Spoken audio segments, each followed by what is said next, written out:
Politik uang atau money politik mungkin sudah tidak asing lagi bagi sebagian masyarakat. Hal ini sudah mendarah daging dan sering terjadi pada saat kontestasi besar seperti pemilu maupun pilkada. Money politik sendiri sebenarnya merupakan sebuah penyimpangan dan dari nilai-nilai demokrasi serta sebuah ancaman nyata bagi bangsa Indonesia untuk mewujudkan pemilu yang bersih, berintegritas, dan bermartabat. Lalu, apakah money politik itu? Politik uang atau money politik adalah suatu bentuk pemberian atau janji menyuap seseorang, baik supaya orang itu tidak menjalankan haknya, untuk memilih maupun supaya ia menjalankan haknya dengan cara tertentu pada saat pemilihan umum.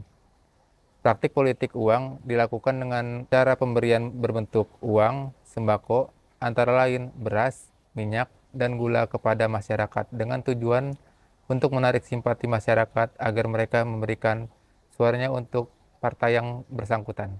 Dan yang terakhir, kami ingin menyampaikan untuk bisa menemukan demokrasi yang sehat, bersih, berintegritas, dan juga bermanfaat, maka kita sebagai penggerak bagi bangsa Indonesia tentunya harus bersama-sama memerangi perilaku negatif seperti money politik ini. Karena perilaku seperti ini tentunya akan merusak kehidupan berpolitik bagi bangsa kita. Jadi, money politik sendiri mempunyai dampak-dampak negatif seperti ketidaksetaraan akses politik, ketergantungan politik pada keuangan, menurunkan kualitas pimpinan, juga menurunkan kepercayaan publik. Jadi secara keseluruhan, money politik itu dapat menghancurkan nilai-nilai dasar seperti demokrasi. Nah, kita juga ada beberapa interview terhadap politisi terkait money politik. Selamat siang Pak Andika dan teman-teman semua. Saya Melda Haulia mewakili teman-teman saya untuk tugas penambahan nilai tugas UTS. Ingin ada chit-chat sedikit sama Pak Nurman. Mungkin sebenarnya Pak Nurman boleh perkenalan dulu, Pak. Baik, terima kasih. Perkenalkan, nama saya Nurman. Kebetulan saya Direktur Rekrutmen dan Pengembangan Sumber Daya Manusia di DPP Partai Golkar, di Badan Saksi Nasional Partai Golkar. Oke, terima kasih Pak. Nah, untuk perbincangan kita siang ini Pak, kita tuh ingin ngebahas tentang money politik atau politik uang yang biasanya tuh terjadi pada saat pilkada atau pemilihan kepala daerah Pak. Nah, menurut Pak Nurman nih, dari partai Bapak, apa upaya yang Bapak lakukan untuk mengatasi money politik Pak? Oke, baik. Sebelum saya jawab pertanyaannya, saya akan sedikit meluruskan. Jadi dalam kontestasi politik itu ada yang disebut dengan cost politik dan yang disebut dengan money politik. Terkait money politik dalam hal ini adalah, dalam pandangan saya adalah politik transaksional atau pemberian uang atau barang menjelang pemilihan dengan tujuan untuk mengarahkan pemilih untuk memilih orang yang memberikan pemberian tersebut. Karena apa? Karena kalau kita konteksnya proses perjalanan kampanye mau pemilu ataupun pilkada itu ada yang kita istilahkan dengan cost politik. Seperti ini ya, misalnya kita mengumpulkan orang yang jaraknya jauh, masa sih nggak dikasih ongkos? Kalau dalam pandangan saya itu tidak ada masuk dalam kategori money politik. Tapi money politik itu adalah pemberian yang dilakukan oleh seseorang ataupun partai ataupun pasangan tertentu menjelang pemungutan suara. Jadi kan orang nggak kenal sama sekali langsung ngasih uang gitu kan, terus untuk pilih saya ya, nah itu disebut money politik. Berbeda misalnya dengan kita membentuk tim, hari H kita kasih transportasi, itu adalah hal yang wajar ketika misalnya kita memberikan itu tidak, kalau dalam pandangan saya itu tidak dalam bentuk kategori money politik. Oke, upaya apa yang kita lakukan? Ini ada dua hal yang bisa kita lakukan. Yang pertama adalah kita bisa lakukan langkah pencegahan atau mitigasi. Mitigasi ini yang pertama adalah melakukan sosialisasi kepada masyarakat bahwasannya rugi loh kita istilahnya suara kita ini dibeli dengan harga 50.000 atau 20.000 atau 100.000 pun paling besar, dengan untuk seorang yang tidak kita kenal dan kita tidak tahu visi dan misinya seperti apa. Itu langkah mitigasi yang dilakukan. Yang kedua, dalam langkah mitigasi ini adalah bagaimana kita melatih saksi-saksi Partai Golkar untuk melaporkan setiap tindakan money politik yang dilakukan oleh siapapun, bahkan oleh internal partai kita sendiri, kepada pengawas pemilu ataupun kepada unsur partai yang nanti akan merangkum laporan-laporan itu sebagai laporan kecurangan pemilu. Yang ketiga adalah langkah penindakan. Nah, setelah kita melaporkan, kita bagaimana akan memonitor laporan-laporan tersebut agar Gakumdu ini dalam hal ini, terutama dalam pemilu ini sebagai lembaga atau badan yang dibentuk untuk mengawasi tindakan-tindakan kecurangan pemilu ini agar memproses, karena prosesnya ini sangat pendek sekali ya, dari proses pelaporan sampai ke ini itu kadang-kadang mereka itu tidak terproses pelaporan ini karena pendeknya waktu dan antar waktu perhitungan suara dan waktu pelaporan tersebut. Kadang-kadang laporannya belum diproses, penghitungan suaranya sudah selesai. Nah, ini perlu kita lakukan, bagaimana kita membentuk di partai sendiri ini tim untuk monitoring sejauh mana laporan-laporan yang terhadap money politik ini ditindak oleh Gakumdu.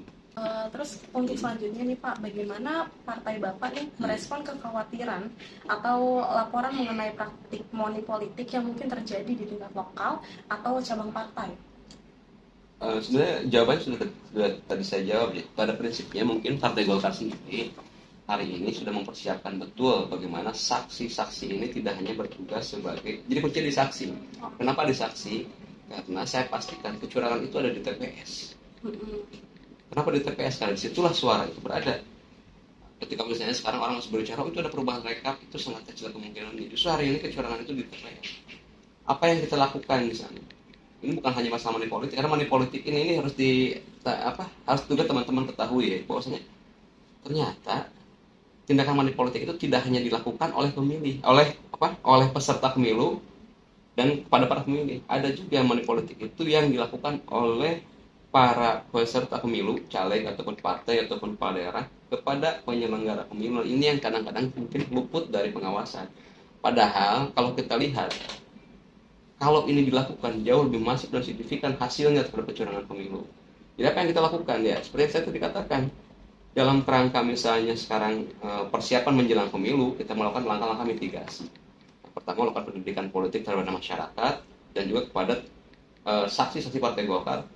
Langkah-langkah bagaimana ketika terjadi kecurangan pemilu yang dilakukan oleh siapapun, baik oleh peserta pemilu, penyelenggara pemilu, ataupun oleh kepada pemilih.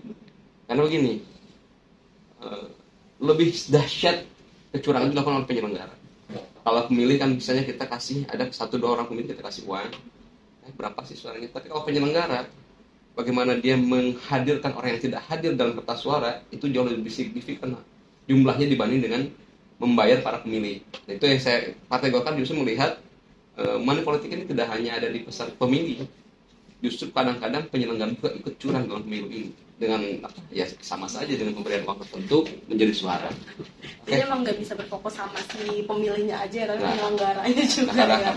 Oleh karena itu, Partai Golkar hari ini betul-betul membekali saksinya pengetahuan tentang kepemiluan. Oke. Jadi itu sebenarnya udah menjawab juga nih pertanyaan yang nomor 3, karena di nomor 3 mau tanya juga nih program pelatihan atau ada nggak inisiatif pendidikan internal di partainya Pak Nurman ini terhadap terhadap dampak negatif yang money politik. Kalau dampak negatif yang kita rasakan ini terus tentu saja kan, yang pertama adalah yang paling dahsyat itu adalah demokrasi kita yang rugi, sangat rugi ketika money politik terjadi. Kenapa? Dengan adanya money politik, maka sistem politik kita ini akan dikuasai oleh, kalau saya bahasakan terlalu kasar ya, kelompok-kelompok modal. Yang dalam artian ketika saya tidak menyalahkan itu, silahkan saja kelompok manapun untuk berkontribusi dalam proses politik ini, ya tidak ada masalah. Tapi yang tidak kita mau adalah caranya bagaimana membeli suara pemilih ini dengan uang. Itu sangat tidak mendidik. Kenapa? Karena nanti hasil dari proses itu adalah kita akan menghasilkan orang-orang yang akan cari untung. Kita perhitungan mereka habis berapa pada pemilu tersebut, maka dia akan otomatis dong secara naluri manusiawi itu, gue harus balik. Gue modal misalnya 2 miliar, masa sih dalam 5 tahun nggak balik? Dan itulah sebenarnya menjadi pemicu awal bagaimana korupsi itu terjadi. Yang kedua adalah dengan modal money politik ini, kos politik yang seharusnya itu hanya sekedar kos operasional dan pembiayaan tim, pembiayaan kampanye, itu menjadi kos membeli suara. Dan inilah yang membuat kos politik itu makin hari makin tinggi. Kalau saya kasarnya adalah harga pasaran tiap hari semakin naik, gitu kan. Dan itu yang merubah yang memicu bibit-bibit korupsi itu terjadi. Nah, kalau langkah-langkah yang dilakukan oleh Partai Golkar, yang pertama adalah seperti yang sudah kita lakukan hari ini, bagaimana Partai Golkar hari ini menargetkan di setiap TPS itu kita memiliki minimal 10 orang saksi, atau kita bahasakan dengan bahasa BSN PDTPS Badan Saksi Nasional Partai Golkar tingkat TPS. Nah, 10 orang inilah nanti karena dalam kurikulum yang sudah kita buat, dalam kurikulum pendidikan, jadi nah yang 10 orang itu nanti akan berlatih dalam bentuk yang pertama TOT, training of trainer. Nah, sisi peraturan ini akan melatih para saksi dalam bentuk BIMTEK. Nah, BIMTEK inilah nanti kurikulumnya diajarkan yang pertama terkait masalah mungkin secara internal kegolkaran, yang kedua mungkin tentang kepemiluan, dan yang ketiga terkait tentang bagaimana kita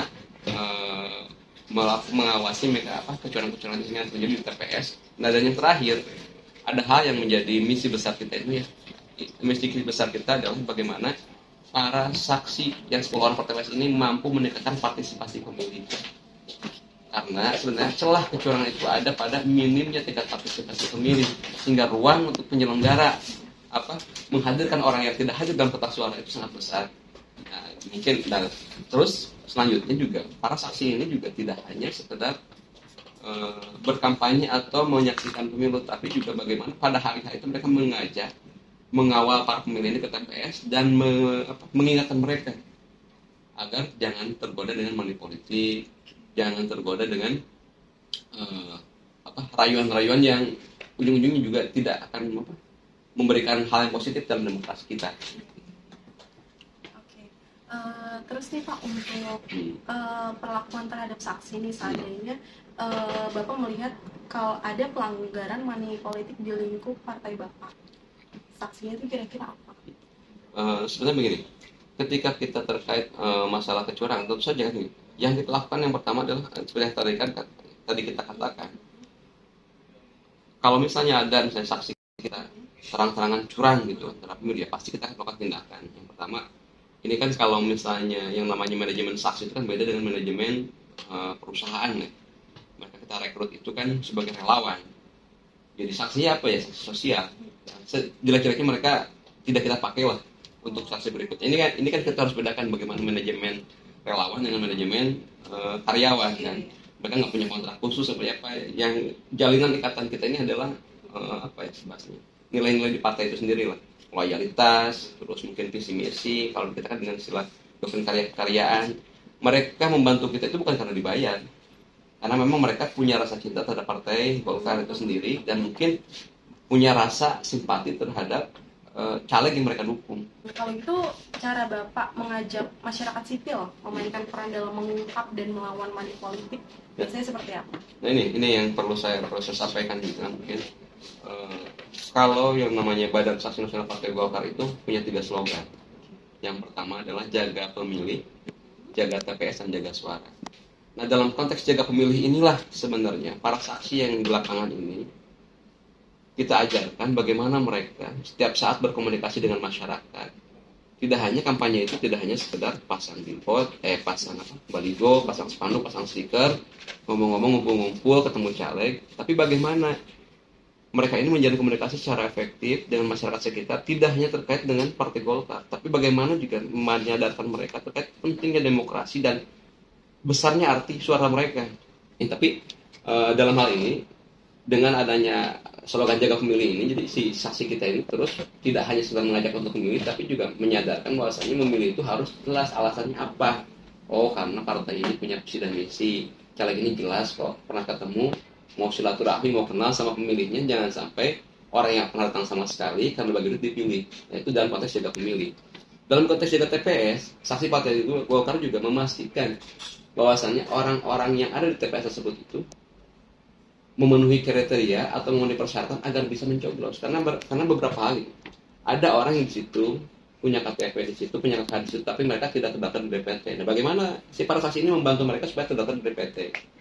Ada orang sudah terdaftar di DPT, tapi dia nggak dapat undangan. Nah, ini yang saya bilang ini celah kecurangan. Nah, bagaimana dibantu diurus agar mereka dapat undangan hadir ke TPS? Nah, dalam konteks terakhir yang saya sebut dengan jaga suara, disinilah mungkin nanti jangan sampai ketika mereka sudah mencoblos, terus sudah memberikan suaranya itu hilang. Karena apa? Karena angkanya dirubah oleh para penyelenggara. Inilah yang saya istilahkan dalam artian di sini Badan Saksi Nasional ini memang tidak hanya sekedar berpikir untuk menangani Partai Golkar, tapi bagaimana juga hari ini Badan Saksi Nasional Partai Golkar ini berusaha untuk meningkatkan partisipasi pemilih dan memastikan pemilu ini bisa berjalan dengan sesuai ketentuan yang berlaku. Pak Nurul Boleh. sudah selesai pertanyaannya, sudah. hanya itu saja. Oke. Terima kasih banyak Pak. Oke, sama-sama. Boleh terakhir Pak slogannya Golkar tadi? Oh tadi kalau Badan Saksi Nasional Partai Golkar. Iya. Ya kalau Golkar kan Golkar Indonesia, Indonesia Golkar, BSNPG, jaga pemilih, jaga TPS, jaga suara. Terima kasih banyak Oke, ya Pak siap, Nurul sama-sama. waktunya. Oke.